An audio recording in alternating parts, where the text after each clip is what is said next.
ఒక చిన్న ఉద్యోగం పట్టుకొని ఇంత దారుణంగా నువ్వు మాట్లాడడం, వీడియో కాల్లో మాట్లాడించుకొని నేను ఎంపీపీని చేసుకునేంత అంత దిగజారే కుటుంబం పరిటాల కుటుంబం కాదని కూడా నేను చెప్తున్నాను. అనవసరంగా పదే పదే చేతగాని మాజీ ఎమ్మెల్యే చెప్పిన మాటలు నువ్వు కూడా విని నువ్వు కూడా పేపర్లు తీసుకొని చదవడం అది కరెక్ట్ కాదు. ఇక్కడ ఏం జరిగిందనేది ఒక్కసారి తెలుసుకోవాలని కూడా చెప్తున్నాం. మరి ఈరోజు పదే పదే పోలీసులు కూడా చేస్తున్నారు. ఒక ఎస్ఐ అండి, ఒక బీసీకి సంబంధించిన ఒక ఎస్ఐని ఆయన ఎందుకు టార్గెట్ చేస్తున్నారో అర్థం కాల.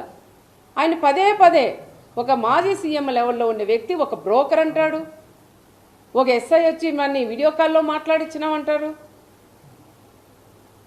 మన ఆ ఎస్ఐ కూడా ఎన్ని కష్టాలు పడుకొని చదువుకొని తల్లిదండ్రులు కూడా ఎంత కష్టాలు పెట్టి చదివించుంటారు.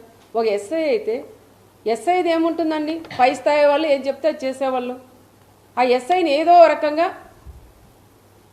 ఆ తోపు చెప్పిన మాటలని విని ఆ ఎస్ఐని ఏదో రకంగా సస్పెండ్ చేయించాల. నీ గవర్నమెంట్లో ఉన్నాడు, 5 ఏళ్ళు ఆయన పక్కన పెట్టేశావు. మళ్ళీ ఈ గవర్నమెంట్లో ఆయన కరెక్ట్గా జాబ్ చేస్తుంటే ఈ రకంగా మళ్ళీ వీడియో కాల్లో మరి ఒకరితో పలికించు. నువ్వు ఒక అబద్ధం చెప్పేది కాదు, వీడియో కాల్లో మాట్లాడిచ్చాడు ఎస్ఐ అని చెప్తున్నావు.